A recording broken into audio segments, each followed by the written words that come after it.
Mano soifua Tala Fou mai Ausetalia de Radio Samoa.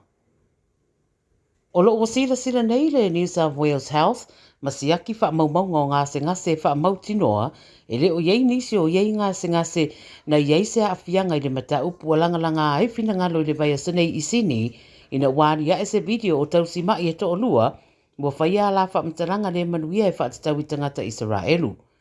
Sau noa le Minister o soifua maranoina o Ryan Park, o le aia whaalawi lo whaalawa i tele wha i ungo Yesu e suenga pe a maea.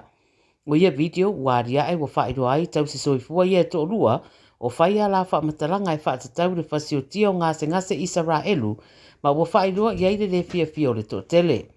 O whaero le Minister o le ale to e wha whainga ruenga ina le to rua lea i se whale mai i New South Wales. Ma le aia ngalue malosi e to e wha mautuina le wha tuanga o tangata Israelu i le au nanga le soifua maranoina taru maine nei mata upu. O lo suesue nei leo le whaalawe na tatu i ai se tulou se tama e se furu iwa tausanga i le o ngā tatonu o melepone i le poa na pōle na awhiai ni manuanga tū ngā. Whai mai li pote le afor se furu le poa na pōna wala o nei leo i se whaalawe la te Queen ma Franklin Street ma watu waita se furu iwa tausanga lea mauna manuanga ma awei loa le whanamai. Na riputi ane e nisi leo, na wha aia se tasi o ri o momo e ese mai le no whanga na tupo ile whaarabrawe, a nga i Elizabeth Street e ui isa i ringa le pōna pō, pe ta i le maua. Lo whaawau pēr i le teminei i a suesu enga. O tangata au mau i WA po Western Australia, wa tā pena nei mo le taunu wane o lea wha o Silia, le ua fuafua le akolosi ane anga i ngā taifale o Port Hedland, i lona malosi wa whaatūlanga i le vaenga wha po le Category 4 i le aso a tai ao le a taunu wane ai.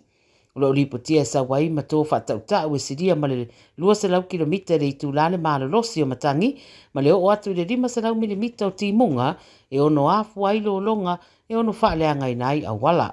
O Port Hedland o i e mātele na awei o loa au inatu i whafo, ma o tāpunia mo le temineia o tāpenai mo leo o ane o lea wha.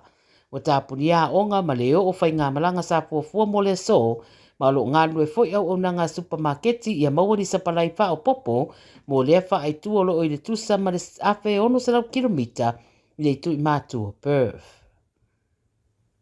Ua whapawe atu i le whare mai se tamaititi na ua lawei se taawale le tu i saute o Brisbane, whai mai le 9 News na lawei le turi manu o Wadeville ma Kent Street i Heathwood i le te o le afore fitu i le tawa na leila. Whapawe atu iei paramedics ma tongu fitia i le tamaititi e tinga ina manu anga luna ulu, ma isi vaengolo na tino e pēna whaamania mai e se so upo le Queensland Ambulance. Awe nā tulu tamaititi le whare mai o tamaiti Queenslandi ma o lo whata DNA se ripoti mai leo. Tara muli, ua maliu se ave loli ma le isi olo i se tūlanga tinga ina, ina ua feto ai loli e lua i le Hume Highway le whaetua New South Wales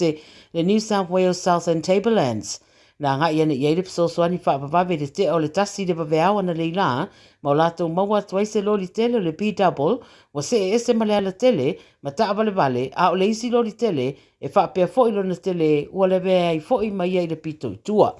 Mariwa i lava i lea no fuanga leisi aveloli a o leisi aveloli ua ave atu le whare mai e tinga ina.